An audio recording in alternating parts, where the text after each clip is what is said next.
Salut à tous, aujourd'hui on se retrouve pour une FAQ. Ça fait maintenant au moins plus d'un mois que j'avais pas fait d'FAQ. Donc lundi, sous l'épisode de l'After Zap Image, je vous avais demandé de laisser des questions. Vous en avez laissé pas mal, beaucoup de questions d'ailleurs qui concernent la Ligue des Champions. Parce que bon, c'était sûr que on parlait surtout de ça lundi. Ça faisait 2 jours que le Real avait obtenu son titre. Donc on parlera beaucoup de la Ligue des Champions dans cette FAQ. Mais il y a aussi d'autres questions.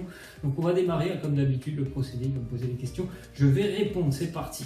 Donc on va commencer avec Marwan. Il te dit, d'après vous, Ramos a-t-il fait exprès de blesser Mohamed Salah? Ouais, pour moi, Ramos, non, il n'a pas fait exprès de blesser Mohamed Salah. Ramos, c'est comme je l'ai dit lundi dans mon épisode, je pense qu'il quand il va au contact avec Salah, il a envie de lui montrer qu'il va être présent tout le match, qu'il va lui faire mal, mais il n'a pas envie de le blesser.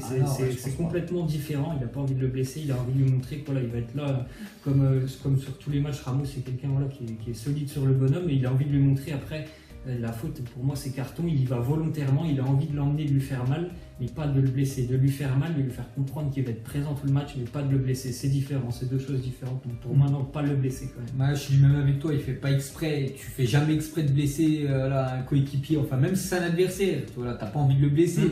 Même, je sais, il s'en voulait, bien sûr. Ramos, il avait même laissé un message sur Instagram pour s'excuser, bien sûr, de la blessure qu'il a fait. Après, voilà, c'est le football, les gars, ça arrive. C'est vraiment dommage quand même pour Mohamed Salah, parce que je pense que ça va peut-être pu changer ou donner un peu plus de suspense, pour cette finale. Mais bien sûr que non, il n'a pas fait exprès de blesser Mohamed Salah. Et maintenant, on veut juste que Mohamed Salah ait une bonne rééducation et voilà, qu'il soit très vite pour la Coupe du Monde. Et pourquoi pas avoir dès les huitièmes de finale, la petite Espagne contre l'Égypte, voilà, c'est après le retour, bien sûr. Entre les deux. Le prochain, c'est Kéran JR, je crois qu'il s'appelle comme ça. Penses-tu que Salah peut encore gagner le Ballon d'Or malgré sa finale de Champions League perdue la équipe pour qu'il voit? Non, je pense qu'il ne va pas gagner le Ballon d'Or, Mohamed Salah, déjà, parce que voilà, il n'y a pas eu cette finale de gagner de Ligue des Champions, parce que bon, avec l'Égypte, à moins qu'il se passe quelque chose d'extraordinaire, ils ne vont pas aller très très loin non plus, l'Égypte. Et voilà, il sort blessé sur cette finale, c'est dommage pour lui, parce que je pense aussi que, imaginons qu'il n'y aurait pas eu de Coupe du Monde cette année, je pense qu'il aurait mérité le Ballon d'Or. Sur sa saison, il aurait mérité plus que Ronaldo et Messi. Pour moi, après, voilà, il y a une Coupe du Monde, et la Coupe du Monde, je pense qu'elle va jouer beaucoup dans l'attribution du Ballon d'Or. Donc pour moi, ça ne sera pas pour cette année pour Salah, mais vu les saisons qu'il a fait précédemment avec la Roma, il est vraiment en progression chaque année. Peut-être l'année prochaine, j'espère pour lui. C'est vrai que dommage qu'il ait la Coupe du Monde, parce que peut-être qu'il aurait pu remporter ce Ballon d'Or là. C'est vrai qu'il n'y aurait rien eu. Il a fait une saison exceptionnelle en première ligue. Donc, voilà. Il aurait pu le remporter, mais vu que la Ligue des Champions, ça n'a pas joué grand chose pour le Ballon d'Or, c'est surtout la Coupe du Monde. Voilà, parce que la Coupe du Monde, c'est quand même le plus gros événement, bien sûr. Voilà, on peut dire dans le football. La prochaine question, c'est Ferreira07, peut-être un supporter du FC Porto. Je vois les cuissons. Tu penses que CR7 va atteindre la barre des 500 buts avec le Real Madrid? Ouais, il a combien là? Il a 400, il a 450, des choses comme ça. Après, je pense qu'il peut atteindre cette barre s'il continue avec le Real Madrid. Après, est-ce qu'il va continuer avec le Real Madrid? Au moment où on a fait la vidéo, c'est déjà que Zidane il a quitté le club. Ronaldo, c'est ce qu'il a dit après la finale de Ligue des Champions. Donc est-ce qu'il va continuer avec le Real? Je ne sais pas. Mais s'il continue, bien sûr que oui, c'est certainement une barre qu'il a envie d'atteindre. Puis il est tout le temps régulier, toutes les années. Il y a eu un petit trou cette année de 6 mois. Qu'on parle toutes compétitions confondues, chaque année il plante au moins du 35-40 buts. Donc voilà, même pendant, je pense, encore 3-4 ans. S'il continue au Real Madrid, j'en sais rien. Je pense bien sûr qu'il pourrait dépasser cette barre des 500 buts. Je ne sais plus les combien.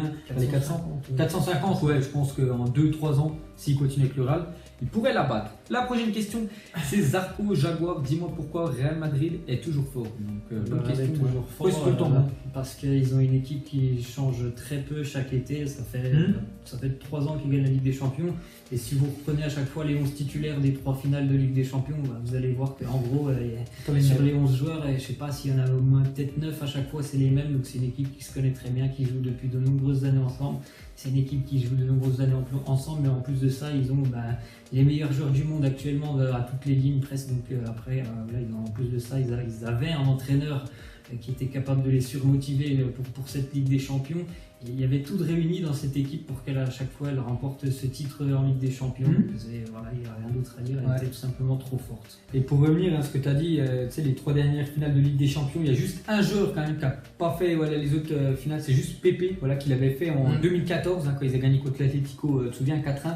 Sinon, il a été juste remplacé par Varane. Sinon, tous les 10 autres joueurs, à chaque fois, ça a été les mêmes pour les finales de Ligue des Champions. C'est pour ça que tu gardes tout le temps la même équipe. Pourquoi changer des joueurs qui te remportent à chaque fois le plus gros trophée pour un club, bien sûr, la Ligue des Champions. Donc c'est pour ça qu'il y a peut-être des clubs comme le PSG qui achètent des gros joueurs, mais il n'y a pas de connexion.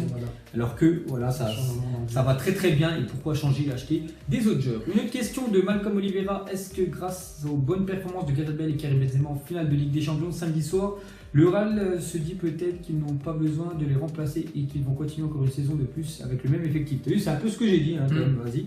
Alors franchement, si Zidane était resté, je me serais dit que pour Benzema, il aurait pu continuer l'aventure. Mais bon, maintenant Zidane est parti, donc je ne vois pas pourquoi Florentino Pérez a vraiment envie de le conserver, parce qu'il n'a pas trop apprécié cette année notamment. Et pour Gareth Bale, on a vu, il a un talent exceptionnel. Ce joueur, c'est quelqu'un qui est hors du commun. Gareth Bale, le seul problème pour lui, c'est qu'il est généralement blessé. Et ça pose beaucoup de problèmes du côté de Madrid. Et je ne suis pas sûr que ça soit la finale qui va remettre en cause tout ça.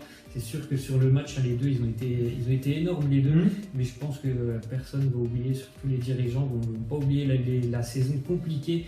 Karim Benzema, ça fait 2 mois qu'il est très très bien avec le Real en Ligue des Champions, mais Gareth Bale, il avait une saison aussi très très compliquée. Il est revenu pareil en très grande forme lors des 2 derniers mois, donc je suis pas sûr que ça soit la finale qui va jouer en leur faveur quand même, malgré tout.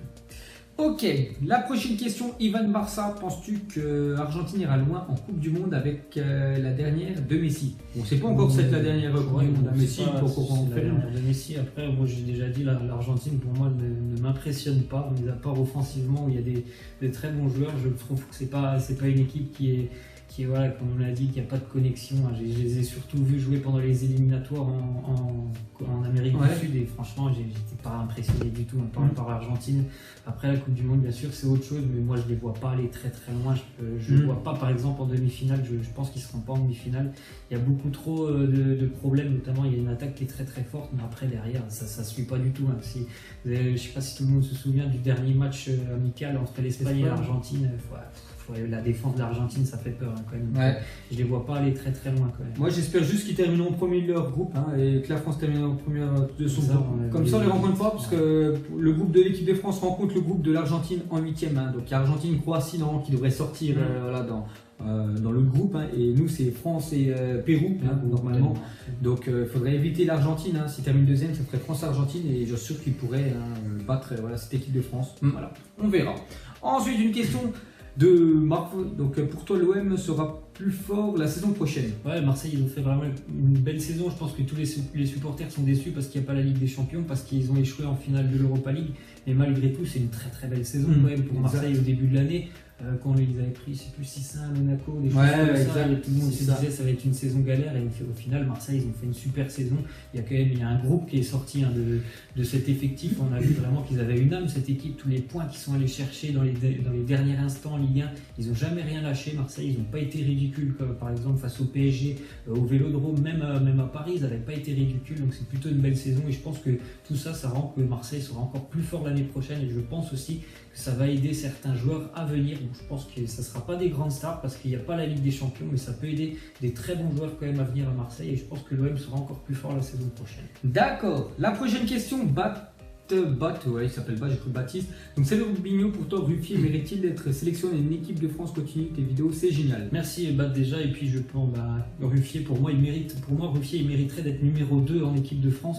C'est un excellent gardien, Stéphane Ruffier, il est monstrueux sur sa ligne. Le seul problème avec Ruffier, c'est que je pense que tout le monde la connaît, l'histoire, c'est qu'une fois il a été appelé en équipe de France, je ne sais plus c'était quel sélectionneur, je ne crois pas que c'était Deschamps. Il avait dit il allait là-bas pour être tout simplement numéro 2 ou numéro 3, et il a dit Ruffier, je ne viendrai jamais en équipe de France tout simplement pour être numéro 2. Après, je pense que il a vraiment le niveau. Pour moi, il se serait mis numéro 2 devant Mandanda, mais c'est simplement son caractère. Il n'a pas envie d'être deuxième gardien de l'équipe de France, mais pour moi, oui, il mériterait largement sa place avec les Bleus. Un peu comme Rabiot, il nous fait un petit peu le même truc que Rabiot.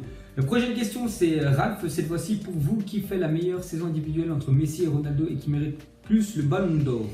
Individuellement, je vais quand même dire Messi parce que Ronaldo, comme je l'ai dit tout à l'heure, il a eu 6 mois, c'était très compliqué au début, même si après il s'est bien réveillé. Donc je vais dire Messi quand même sur la constance de toute une année. Messi a été pour moi plus régulier. Mais le ballon d'or, franchement, entre les deux, ce serait Ronaldo. On regarde la Ligue des Champions. La Ligue des Champions, il a été décisif, encore une fois, malgré la finale assez décevante. Il a été décisif lors des tours précédents, donc plutôt Ronaldo quand même, parce que Messi, la Liga, c'est 38 journées. C'est ça. La prochaine question, une question de Diallo. Penses-tu que Ramos peut-il gagner le ballon d'or si l'Espagne gagne la Coupe du Monde? C'est une très intéressante question. Je pense que oui, pourquoi pas cette année. C'est quand même un défenseur, on le sait. Bon, après, il y a des choses qui sont passées avec Salah, mais c'est un défenseur qui peut te faire gagner des matchs. Je me souviens de la finale, comme on l'a dit, contre l'Atlético, avec son coup de tête. C'est un défenseur qui marque souvent. C'est quand même rare pour les défenseurs. Aussi. C'est un très bon défenseur. Il marque souvent aussi, quand même, pour un défenseur. Il a un excellent jeu de tête. Et si jamais l'Espagne venait à gagner la Coupe du Monde, eh bien pourquoi pas, oui. Pourquoi pas ça soit lui le vainqueur tout simplement du Ballon d'Or. Parce que je pense qu'il mériterait aussi. Et je vois pas qui pourrait une autre. Iniesta. Bah non, il n'aurait pas gagné que le Barça par exemple, donc là ce serait 2 trophées pour Ramos, donc je vois pas quel joueur du Real qui évolue en Espagne pourrait devancer Ramos sur le Ballon d'Or. Et c'est vrai que c'est déjà arrivé, je crois que c'était Cannavaro. Ouais, Cannavaro en 2006. Avec la Coupe du Monde notamment, donc pourquoi pas Ramos. C'est vrai que cette année, il y a vraiment une carte à jouer si l'Espagne va très loin. Ok, donc je suis même avec toi, j'adore Ramos et j'aimerais bien qu'il gagne. Un ballon d'or. Voilà, c'était la dernière question de cette FAQ, donc n'hésitez pas si vous en avez d'autres à en laisser pour la prochaine. J'irai retourner sous la dernière FAQ parce qu'il y avait beaucoup d'autres questions, donc je les prendrai aussi. On essaiera de faire un mix un petit peu de l'ancienne et de la nouvelle. Voilà, nous on a terminé, nous on vous laisse et on vous dit à la prochaine. Ciao. Ciao.